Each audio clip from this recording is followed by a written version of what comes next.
Sadashiva Samarambam Shankaracharya Madhyamam Madhmadacharya Paryantam Vande Guru Param Ishvaro Guratmeti Murti Veda Vibhagine Vyo Mavda Vyapta Dehaya Dakshinamurtaye Namaha Sava Vedanta Sedanta Gocharam Tamagocharam Govindam Paramanandam Satguru Pranatosh Maham Om Om Shanti Shanti Shanti.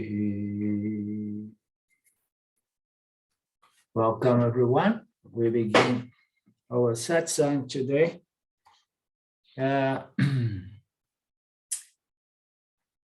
We are unfolding the book of Sw Paramarthanand, the big picture, and but as we often do, we begin with checking on our questions if we have any. Does anyone have any question?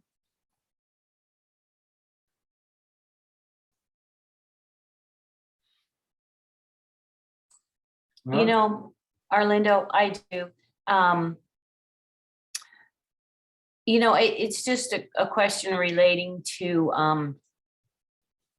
karma, I guess. We've talked a lot about it. I guess I just am wondering, like if a person that's totally not even aware of their karma. I just had a sister go in the hospital last night, but you know, and as far as how her like that karma is playing out in a person that's not even really particularly aware that karma is going on, you know, in their life. I just wondered what you had to say about that. Well, I mean, most people are not aware of the laws governing our human experience, as I like to put. Most people are not aware. There are several laws that are conditioning our experience, and the moral, ethic, karmic, psychological laws, they refer mainly to us, the human jivas. But most people are not aware of these laws. What do? They just, when things are really bad, they victimize themselves and say, oh, this is unfair, why me, and so on. When things are good, they take pride. They take, you know, they take it as, wow, I'm doing really well, look at me. You know, they take the ownership, and they develop a kind of a sense of pride. When things go bad, and then they victimize themselves, and they tend to find someone to blame. So that's how people see the world, you know. They very rarely they take full responsibility, and they avoid this mechanism of victimization and blaming and complaining to others, you know. So it takes wisdom to be really a mature individual and accept life as it is without any sense of victimization. You know, that's being responsible. But this law, which is a karmic law, is a law that very few people got in contact with. You know, they hear karma. Even Osho Rajneesh used to make fun of this law. And nowadays we see people coming from that circle around Osho, old friends of mine. Even my ex-wife, some years ago, when I mentioned about karma, she laughed at me. I said, "Oh, karma, you believe in karma?" Because what? Osho was making fun and was saying, so there is no such a thing. Then if I have a headache here, it means it's because I did some bad things in the past. So he used to make fun about the tradition because he was just someone objecting and being contrary and to tradition in general. You understand? Yes. So even so-called spiritual people that do not understand karma laws, and they do not abide by these laws. They think they can get away with doing what they do because the main thing is to get what you want. Huh? So what else to do? What else to say? Does anybody else can say something to Karen in response to this?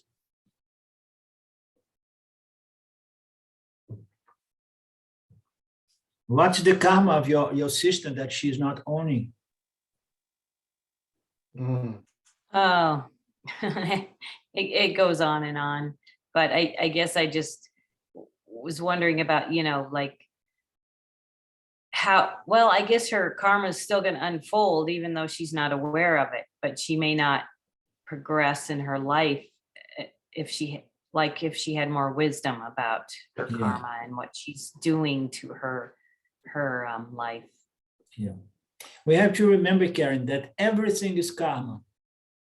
This is the most important law as far as we human beings are concerned. It's all karma. It's unfoldment of karma. Okay. So whether we know it or we do not know it, it does not matter. Everything is the unfoldment of karma. Our personal karma, our situational karma, collective karma, universal karma, howsoever, it's all karma. So, as I said, almost nobody is really aware of it. They do not have that knowledge. And this knowledge is the most fundamental for us to handle, to deal with elegance, with the ups and downs and pleasures and pains of life, and develop wisdom. Otherwise, we are caught up between victimization and arrogance that I am a go-getter, I get what I want, and then I get arrogant and I develop pride, or I'm kind of, oh, poor me, poor me, poor me, and I'm stuck because I'm not growing up. So very few people know and understand karma. A lot of people think that karma is just helping the poor, help the one in need, but no, karma is the very basic, the most basic law of the universe is cause and effect. And why it's so important and most relevant to the human beings, because the human beings are the only ones with a certain degree of power to choose its actions. Yeah? And then the moment that we have this power and then we own our actions, then we own the results. Yeah? So, and then it becomes really the most fundamental law in reference to human beings to understand this law. So do you understand your karma, Karen? Yes, I do. And it's, I mean, it's like with my sister, she's probably the biggest victim I know, I mean, everything is, she feels like dumped on her and is unfair. So it's just, interesting to watch and sad, it's sad really for her. You seems to be telling me that she's your bad karma. My bad karma? Well, one of your bad karmas. We all have good karmas and bad karmas. So we have several good karmas and several bad karmas. Yeah, that's true. It's very, that's an interesting way to look at it. Yeah. Thank you.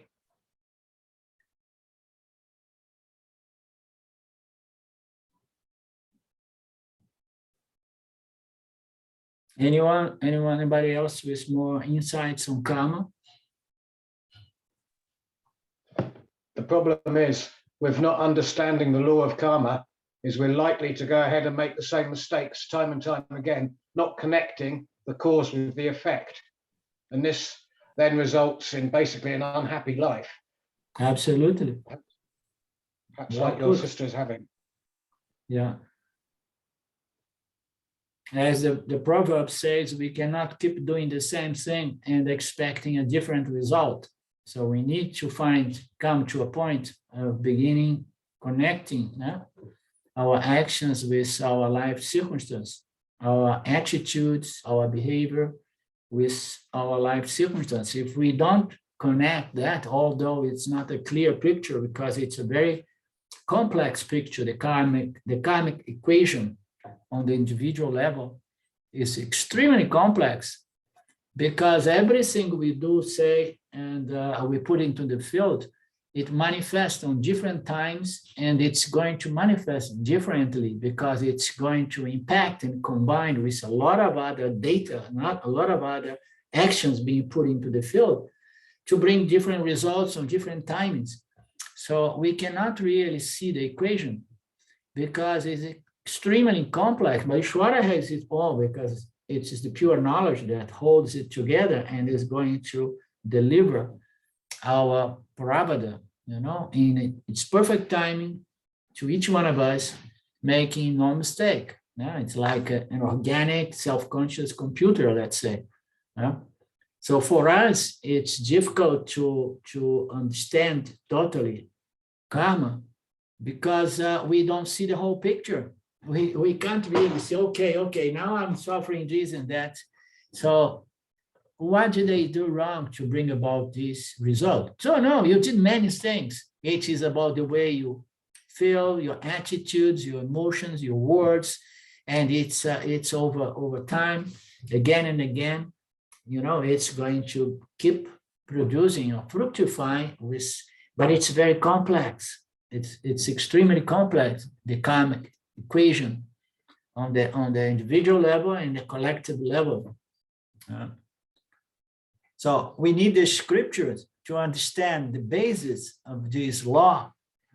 And then once we understand, it's clear to anybody with a certain degree of intelligence that there is a connection between our attitudes, our words and actions, and our life circumstance, the way life unfolds, our Prabhupada karma. So it's directly connected with our attitudes, beliefs, and the words and actions. So anybody with intelligence is going to see, there is something, and then we can say, oh yes, and if you change, and then you're going to attract only good results. It's not really that way, but you have to understand that there is a connection there, and our attitudes, word, and actions is just one among many other factors that are going to combine to bring about our Prabhupada karma.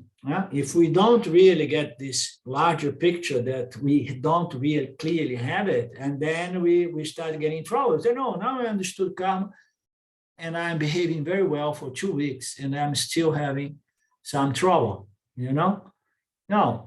So you have to see it, oh no, 1 year I behave, okay, but how about, all other actions and all your actions, because we're going to deal with what? We're going to deal with universal karma, planetary karma as well.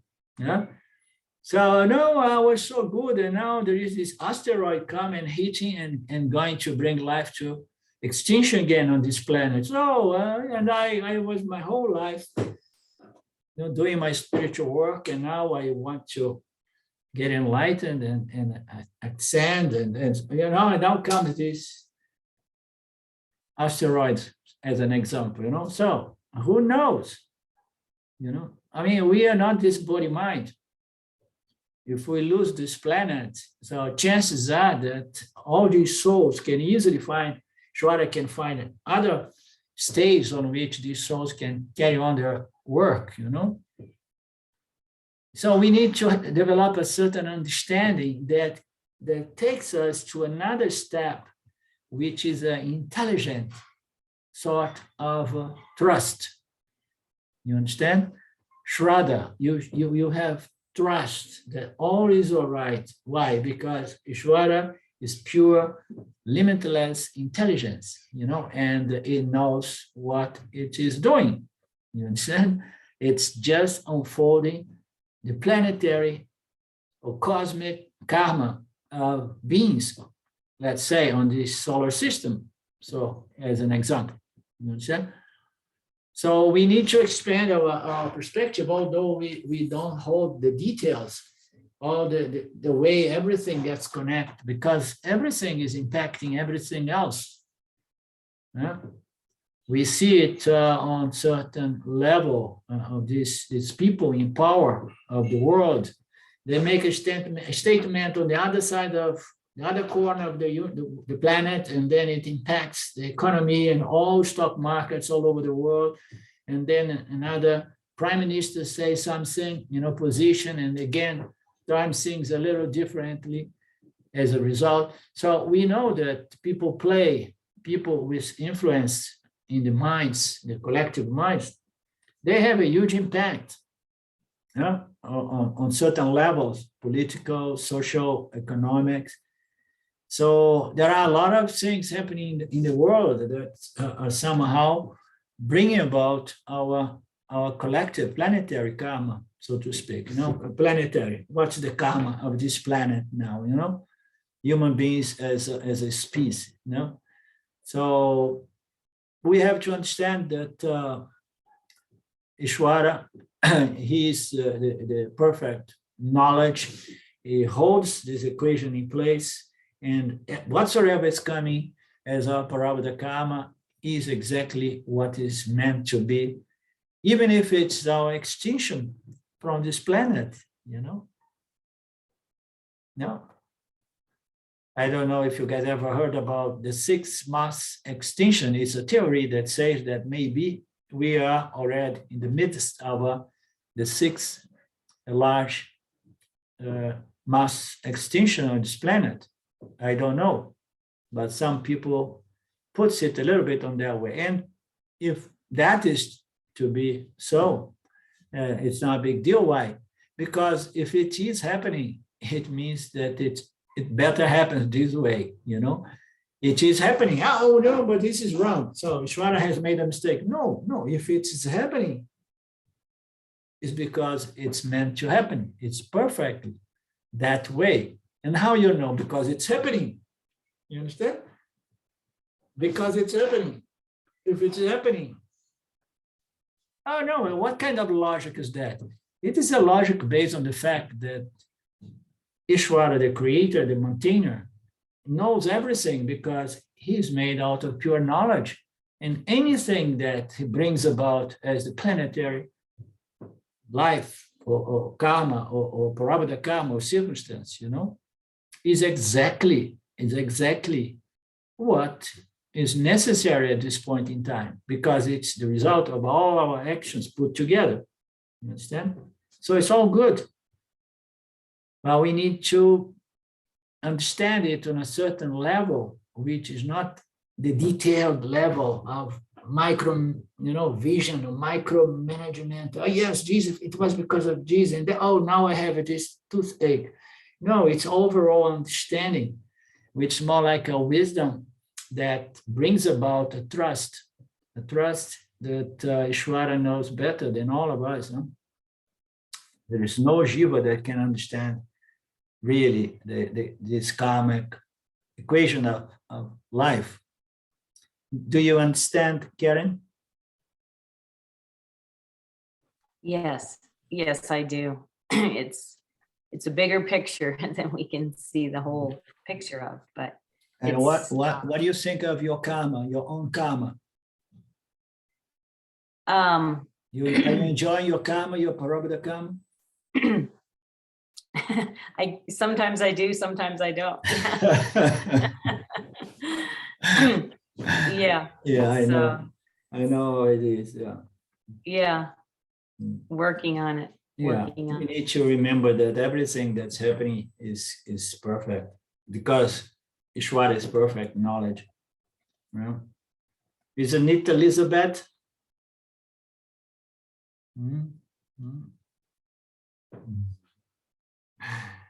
Okay. Okay. Anything else about karma?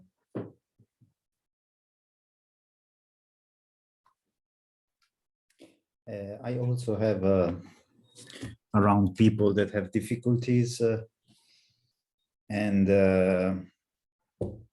yes, I think what you say, Arlind, is right, because when you have a person that that is near you and then have difficulties, it becomes your karma.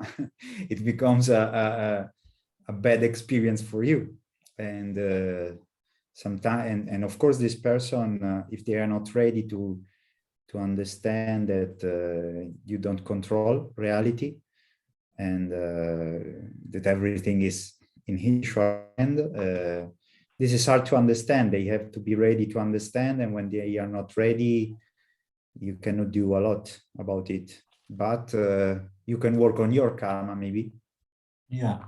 No, yeah, Hard to understand. The hard to understand is that you don't control reality, but this does not mean that you cannot do anything. It's maybe for people it's hard to understand that how to do actions that can contribute to the Ishwara's work. This is maybe hard to understand because people think maybe about the law of attraction. They have to imagine all the things, and it's not exactly in this way. You have to do actions, sattvic actions, so you can contribute to the. This is my way to see it. Yeah, definitely. Our actions, they count. They don't absolutely determine our future, our future circumstance, according to our wishes. But there is a direct connection between our actions and our future circumstance. There is a certain connection. In other words, our actions, words, and so on. And most important, our knowledge, because you are talking about someone that is intimate, relate to you, who is in trouble, but then in the last moment, try to import some spiritual knowledge to someone who does not have the background, the preparation, it is impossible, there is nothing you can do.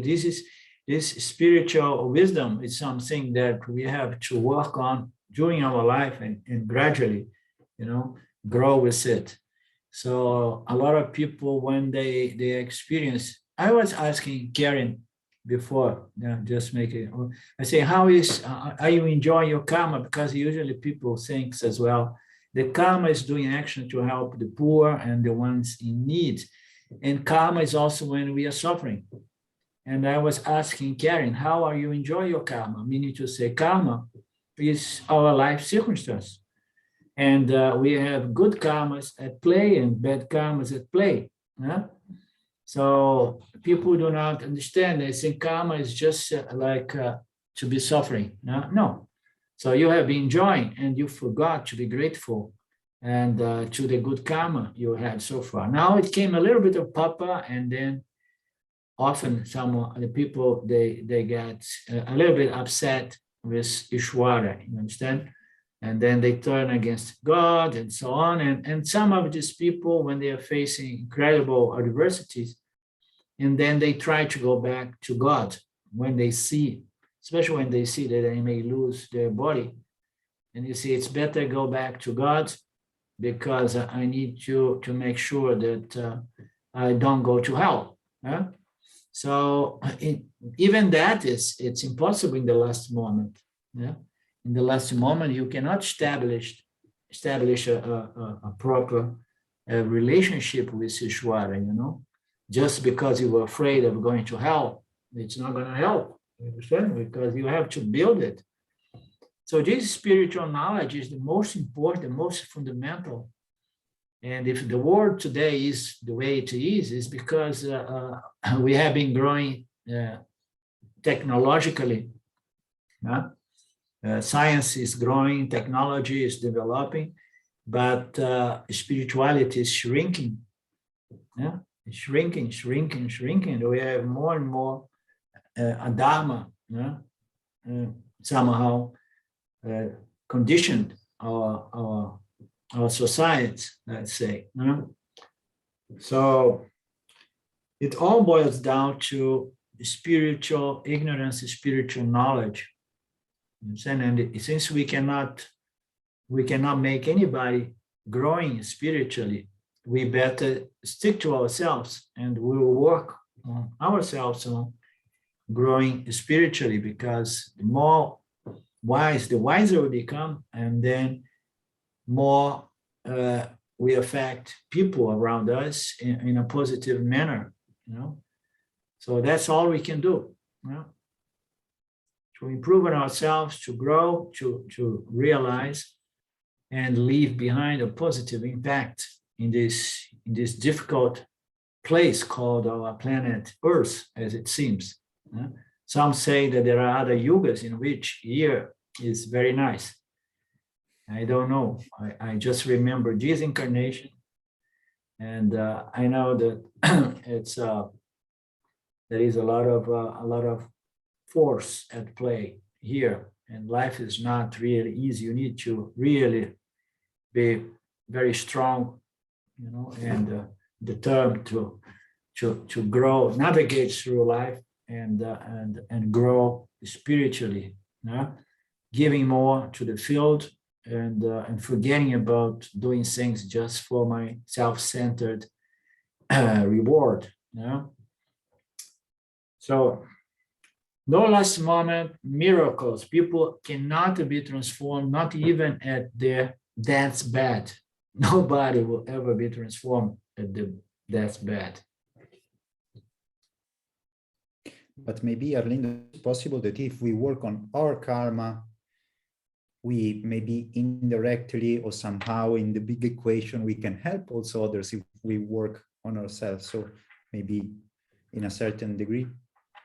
Yes, but how can we influence others? By living. Huh?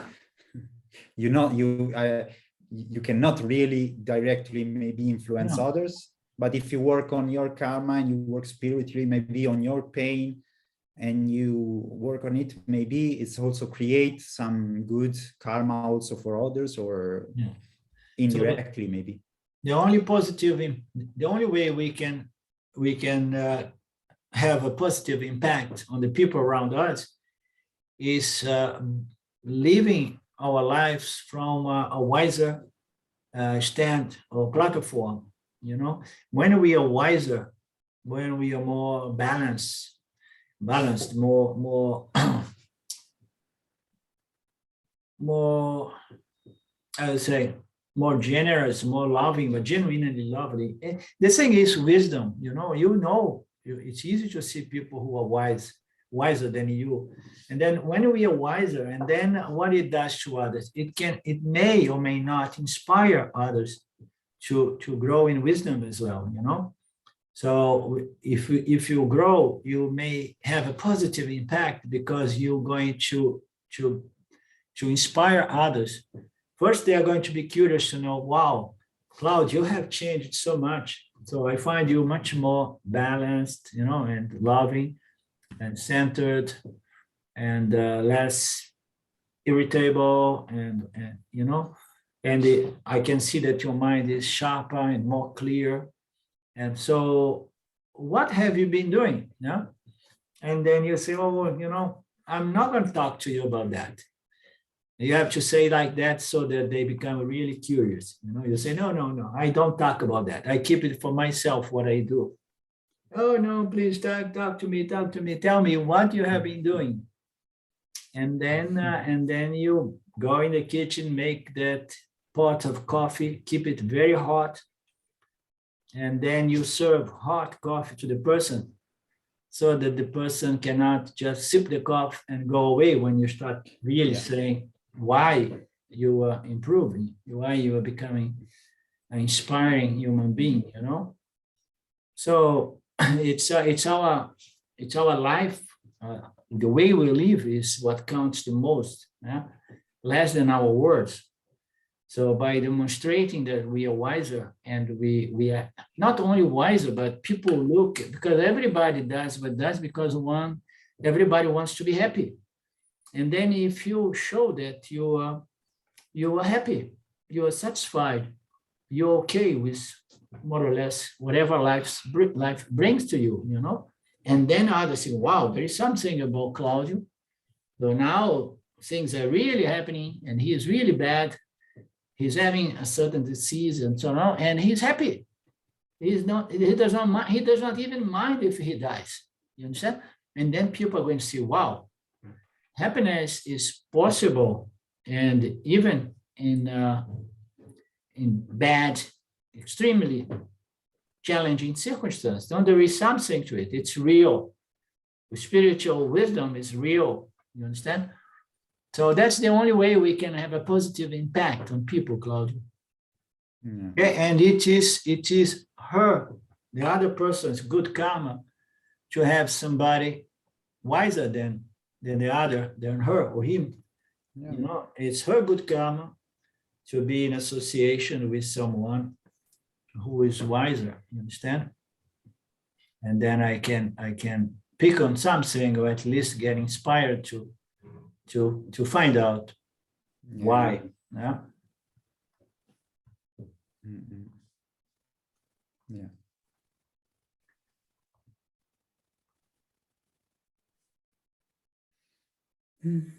Yeah. Who remembers exactly the paragraph? I looked, but now I got confused. I went into the video.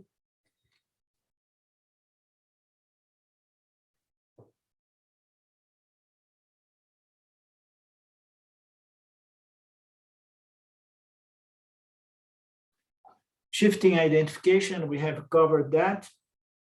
Once we have verified the truth of the teaching of Vedanta and shift our vision from anattama to atma, we need to apply persistent self-inquiry to the mind.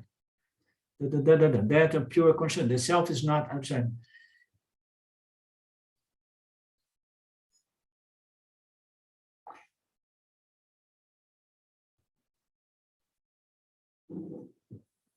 Arlindo, I thought we were all the way up at the light that illumines. Isn't that where we started this morning? It's down. It's farther on the book or before? Before, I thought, but Okay. check with others. I'm not. Because I did this work before, but then I kept moving forward, and now I got confused. Okay. So this Sorry. survived consciousness will not be perceived, however, because. Can you tell me exactly what's the paragraph we stopped? Was it the Sat Chit Ananda? Satchitananda. Page Yeah, Mhm. that's what it is. So what page is that, please? Page 53.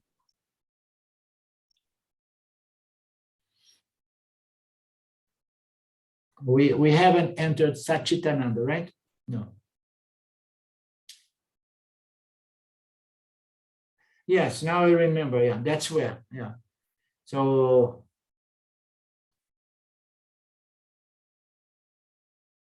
we know that consciousness survives the death of the body.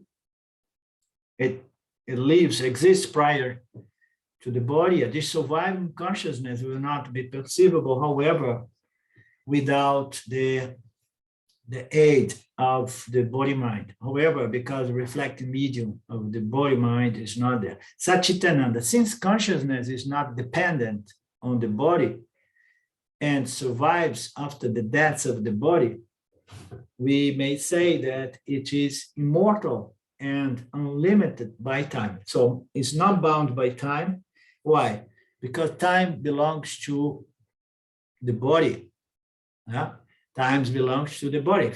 The time belongs to Mithya. Every configuration of Maya, every name and form, every object is subject to Mithya's time. Time and space comes within duality, and every object in the world, in the universe, in Mithya, is subject to time. And then, of course, consciousness, it's not really depending, or it's free and independent from the body and from the world, of course, as well.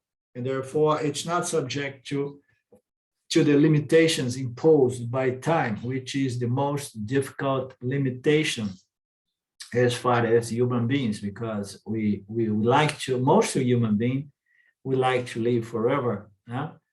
Also, on the video, I don't know. I mean, if I could, I would try to live for 300-400 years and stay young, and so on. So there is a love. We love existing as an experiencing entity, and we are not really in good terms with time, with being so limited to stay here for some time. These are the samsaris as well. Of course, it does not refer to us. We understand this basic law of the universe. We are talking about karmic laws. Now there is another law, universal cosmic law in media, which is everything that is born, it grows, decays, and dies. So what can we do? It is a law, right? Have we ever seen an object that life brings forth, that lives forever? No, not even a mountain, not even the Everest. Everything dies. Everything dies. And that goes for our physical body, because we are very much aware that it is time bound. Right? So this is a basic law that needs to be accepted if we want to grow into maturity and wisdom. Yeah? And I know we don't have any problem with that, because we are mature individuals here. Ever changeless, this consciousness we are, ever changeless. It exists in the past, present, future. There is no point in time when it does not exist, either in the past or in the future. Yeah, it's beyond time. Time and space comes when Maya makes the impossible possible and project the Jiva-Atma. And then when the Jiva-Atma comes into place, it sees the world around it, and then it establishes time. There is a space, there are other objects, and then the relationship with Jiva-Atma and the other object is going to bring about the sense of time. So, but consciousness, the essential free nature of the Jiva-Atma is free and independent from time. There is no point in time when this consciousness does not exist. No? We are generally, the samsaris, they're afraid of losing the physical body, because they have this impression, oh my God, I'm going to lose my existence, because they do not understand what existence is. The existence is non-dual. You remember we have established in our study, existence is one and the same. In Panchadas, we see that. The existence of the dog, the existence of the tree, the existence of the car, of the cat, is one and the same. So the existence of gold ring, the existence of the earring, they are the same. Their sat, their existence is gold. So the existence of all names and forms is its substantial, true, fundamental nature, that is consciousness. So consciousness is the bottom line, is the substratum, is the real fundamental nature. Right? So that existence is there. So when we lose the physical body, we may say, oh my God, and then I'm not going to exist anymore. No, existence exists with or without this or that name and form, because existence is that by the power of mind brings about numberless names and forms in the universe, numberless, infinite numbers of configurations. So existence, everything is coming out of existence consciousness. So existence consciousness is beyond time, and I am that consciousness. There is no problem about losing our current medium of experiencing duality. So this knowledge has to be clear, and so that when Lord Shiva comes to say, hey, come on, it's time for you to let this bag of bones behind and let's go. And then we, oh no, I'm losing my existence. So everybody's gonna die. Why not to die wise? Why not?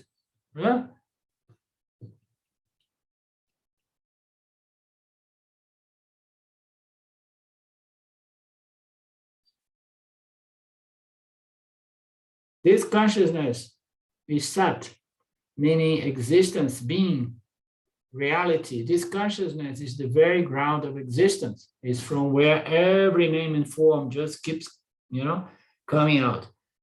It's just like a firework of name, colors, and forms. It never stops. In spite of the illusion that our body is somehow receptible, that contains consciousness. Oh, consciousness is coming from the body. Oh, meu Deus, oh my God, I'm going to lose the body and then I'm going to lose my conscious existence. No. Big misunderstanding. The body exists within consciousness. Consciousness is not a PPP, carrying. It's not a byproduct. It's not a property or part of the body.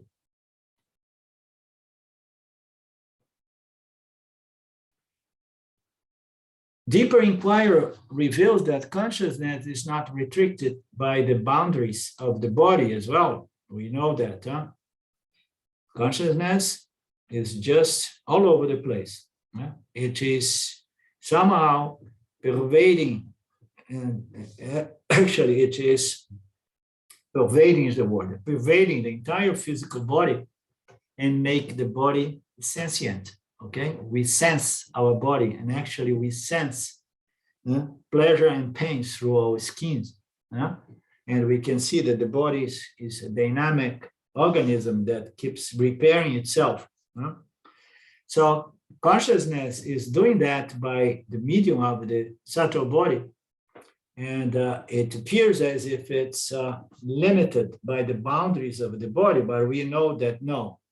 What is there somehow pervading the physical body is the subtle body. And the subtle body somehow it is bound by the I would say the word, the borders. Is the border, the boundaries of the body. Why I'm saying that? Because I know that Claudius' subtle body is pervading and vivifying his physical body.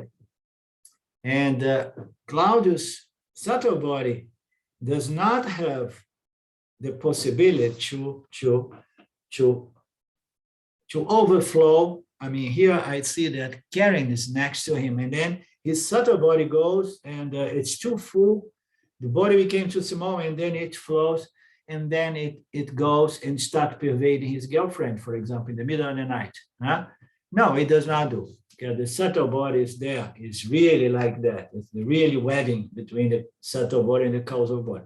But consciousness is not limited by the boundaries of the physical body, in neither of the subtle body, because consciousness is the substratum of the entire universe.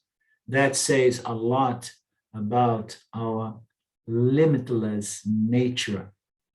Limitless nature is our non-dual nature. We pervade everything as existence consciousness. You understand?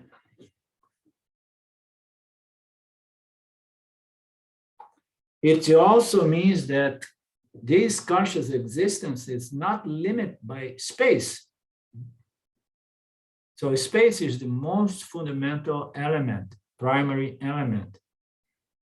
So we say space is really limitless. Everything happens within space. You say consciousness is not something occurring in space. Consciousness is free and independent and not limited by the boundaries of space, meaning to say the cosmos. Now, consciousness exists before or beyond or as something other then space, the container of the universe, yeah? That in which all the whole cosmos appear. It's not even limited by space. That which is not limited by time, because it's always ever present. That which is also not limited by space, yeah? Is beyond time and space, is called limitless or ananta, okay, which means limitlessness, okay. We are not bound by time, we are not bound by space, we are the space of the space, or we are the nature, fundamental nature of space, the substratum of space. Therefore, I know my nature as Sat Chit, and now I got my nature as Ananta. I am limitless because I'm not bound by time and space. When a goal is left incomplete, the mind lacks fulfillment, whereas the completion of the goal and the resultant sense of fulfillment expressed in the mind as Ananta, expressing the mind as Ananda. So we see that there are two expressions, two words there. Our limitless nature, which is not bound by time and space, was expressed as Ananta. Ananta. It is further expressed as Ananda when the Jiva Atma come into play. It comes into the stage of life, and then it starts experiencing completion, sense of completion here and there. Every time they accomplish their goals, they feel like, oh my God, now I'm satisfied because I have accomplished my goal here. Nah? So there is a sense of what? There is a sense of Ananda. Ananda is the human experience that sometimes comes as small flash or small fragments, of Ananta, and that being experienced as Ananda, the human sense of satisfaction and completion and peace, resolution, pacification, and so on. So it is experienced as Ananda, but this Ananda, it appears to be coming from what? From the accomplishment of my goals. But on further investigation, it's not coming from the accomplishment of my goals. This Ananda is coming as my Ananta nature that comes to the surface when the mind does not self-impose on itself a sense of limitation. It is the mind that's going to produce, self-impose a sense of I am limited by not having accomplished this and that goals, and I feel limited. Yeah? So when we accomplish the goal, we think that, okay, Ananta comes from success in life. Ananda comes from accomplishment of my desires. Yeah? No, Ananda comes from Ananta, my true nature. You understand? Ananda comes from Satchitananda. When I'm in harmony, when I'm conformed to my nature. And how you are conformed to your nature? Oh, sometimes because I have accomplished a huge goal, and then I was blissed for 5 minutes. Yeah? It's not really a great deal to work so hard to feel Ananda for 5 minutes. It's much better you understand that Ananda is not coming from our accomplishments, but it's coming as the acknowledgement of my nature, fundamental free nature, non-dual nature as Ananta. Do you understand, Karen?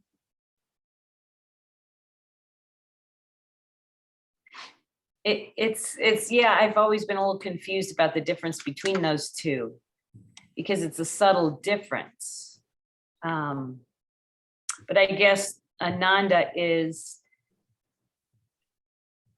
the human jiva part Yeah. of interacting with Ananta. Is Yeah, that let me tell you, let me put in different words that's going to make it easier. Ananda is the human experience, which gives us a sense of completion, fullness, and satisfaction, which is mistaken to be connected and dependent on my accomplishment or success or getting what I want. Okay? So Ananda is an experience of whole and fullness, satisfaction, and completion that is mistakenly taken to be a result of me getting what I wish, getting what I have been working for, accomplishing my goals, okay? Mistakenly, it is taken to be directly connected with getting my objects of desires, accomplishing my goals, okay? But Ananda, which is an experience, it's not connected to gaining of my objects of desires or accomplishment. This Ananda is the experiential aspect of my true nature. You understand? So cognitively, we know that my nature, my true nature is existence, consciousness, and Ananta. What it means, Ananta? As oneness, non-dualness. You understand? One without a second, limitless consciousness, the only reality. So if I know that my nature, my true nature is Ananta, and then I got the knowledge, and this knowledge, Karen, knowledge in respect to my non-dual nature, non-duality means Ananta, limitlessness. When there is only one without a second, there are no limits. Keep going forever. Beyond time, beyond space. There are no limits. It's only my nature as consciousness, as existence is non-dual. Therefore, it is limitless. This you understand here. Once you understand this, what it does, it's going to make it possible. It's going to produce a life experience to the one with this knowledge. Is going to produce a sense of peace, satisfaction, and Ananda, a satisfaction that is not connected to my accomplishments or gaining what I want. Why? Because my mind now understood my true nature. And then I experience Ananda, which is the experiential aspect of Ananta, the human experience in regards to one's nature as Ananta is called Ananda. You understand? Bliss, satisfaction, peace. Okay, what is the connection here? The connection is that I experience Ananda when my mind, my intellect, my subtle body is so clear, is so sattvic. How it becomes sattvic? When Rajas and Tamas shrinks, and then there is a dominance of more sattva, and then experientially I have playing the reflection of my true nature as Ananta, bouncing in my subtle body and producing a sense of Ananda, which is the experiential aspect of my nature, among my non-dual nature as Ananta. So what is the connection between Ananda and Ananta? Ananta is my true nature, limitless nature, one without a second in Satya. And in Mithya as Jiva Atma, this knowledge is going to resolve my mind, and I will experience what? Shanti, peace, a sense of satisfaction, a sense of limitlessness in spite of the body being bound by time, because I have shifted my sense of identification, of identity. You understand the connection between Ananda and Ananta? Karen? yes, that makes it more clear. Thank you.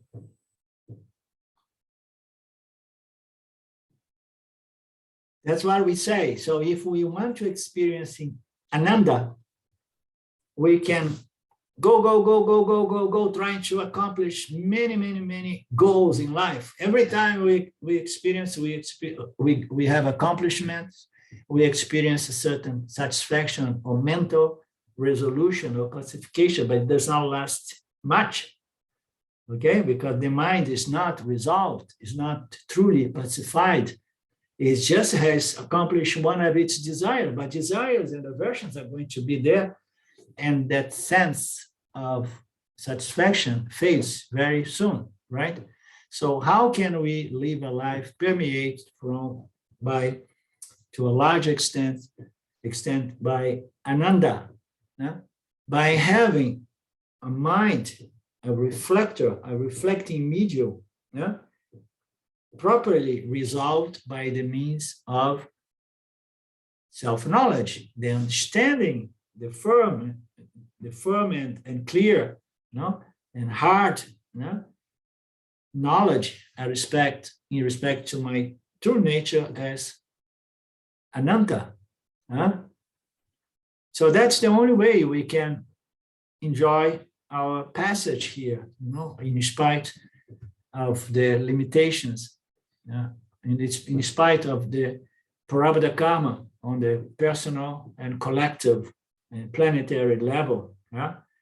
We can only be safe and secure and experience Ananda if we realize our nature in Ananta, limitless nature. This bliss, this limitlessness, when experienced in the mind, here it clarifies, its father clarified, this limitlessness, when experienced in the mind, produces a sense of bliss, Ananda, okay, satisfaction, peace. Bliss coming from what? From our limitless nature. It does not come from gaining object or gaining or accomplishing things. It comes from our limitless nature. When a goal is left incomplete, the mind lacks fulfillment.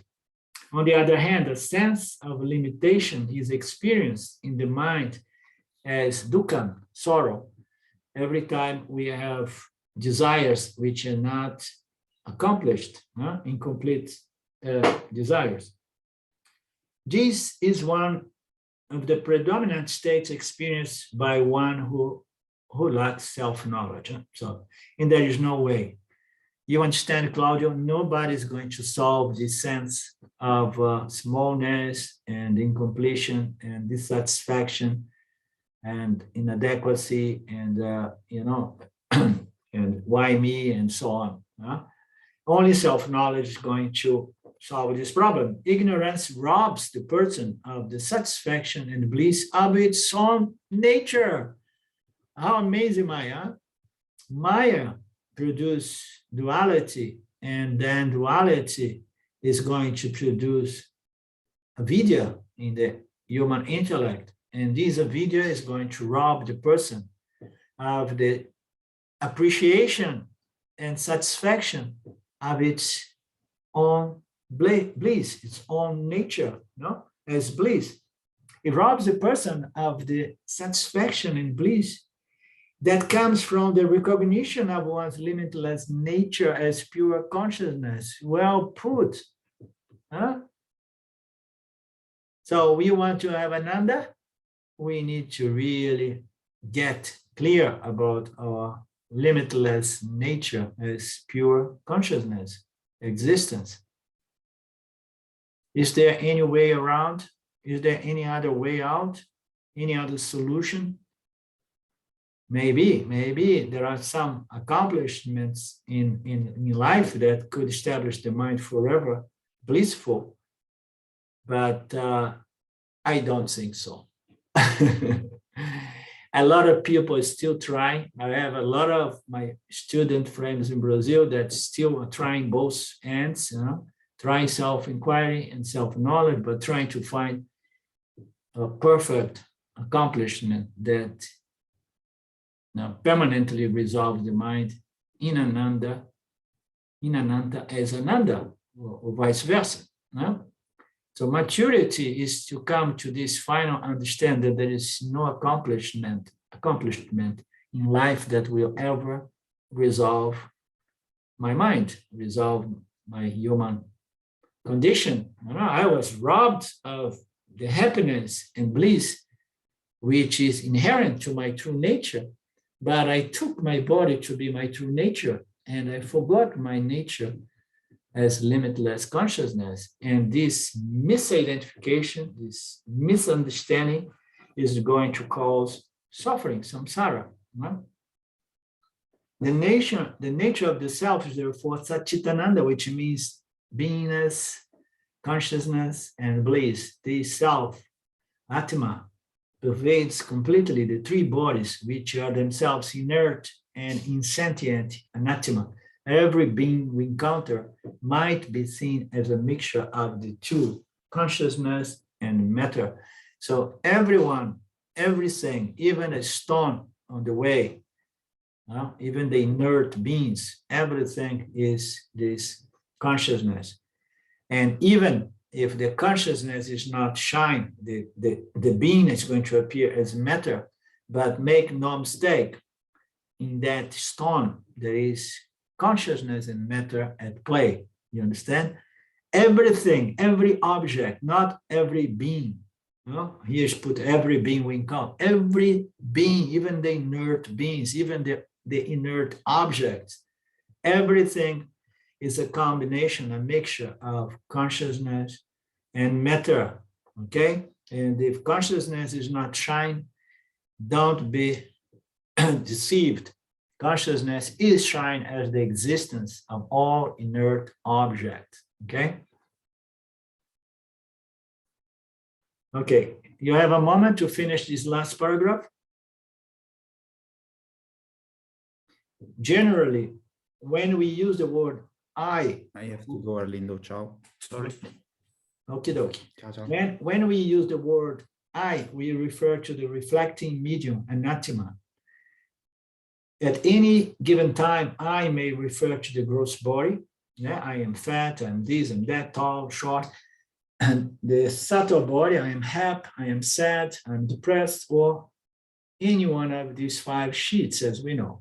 Whenever anyone asks anything about us, we will tend to reel off biographical data related to the physical and the subtle bodies. Definitely my experience, my accomplishment, what I did not do. And of course, we never talk to them about our failures in life. We're gonna say only the success and how great and we are.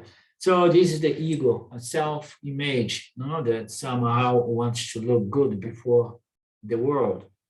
So anyone asking about us, we'll tell them our biography, which relates to what? To the body-mind, not to ourselves. James likes to say, who are you? I'm limitless, actionless consciousness. And where do you live? I mean, I don't live anywhere. Everything lives in me. And what you do? No, I don't do anything. How do you feel? I always feel full, whole, and complete. And then you cannot go around saying those things to people outside of the satsang circles. This identification with an anatma, the matter component of our human experience, and ignorance of our true nature as atma, consciousness, is the very root of samsara, which is existential psychological suffering. Psychological suffering is something that is mostly related to human beings, although I have heard that dogs and cats have been going to therapy nowadays. I don't know if Lynn takes cats to a therapist. But generally speaking, human beings are subject to suffering, emotional, mental suffering. Otherwise, and all of that due to the misidentification with the matter aspect of our existence.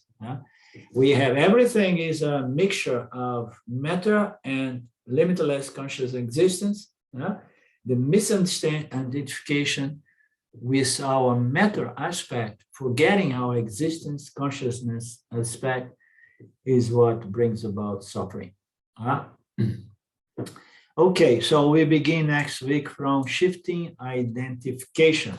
That is a note I'm making for myself, because then in the future I look, where did I finish? And then I go in the last piece of the video and I'm telling myself that. Anything else? Huh? Arlindo, I've just been thinking through this topic of what a blessing it is to be a human being and to have that sense of limitation that can hearken us back to our true selves. I mean, suffering is a blessing. It is. In a sense. Absolutely. Ishwara really knows. I mean, every time we are having difficult times, we have to remember. So thank you, Lord. I'm exhausting some of my Papa here. And if we have that attitude, our growth is much more rapid, yeah. If we have that understand/attitude, yeah. And we wouldn't suffer at all if we didn't know our rightful self. Intrinsically, we have that knowledge. It's that twilight, that it always speaks to us through our suffering, that something's wrong here. Yeah. I am full. I am unborn, all Very that. nice. Very nicely put. Yeah. Very nice. As sometimes I like to say, suffering is good. Come on.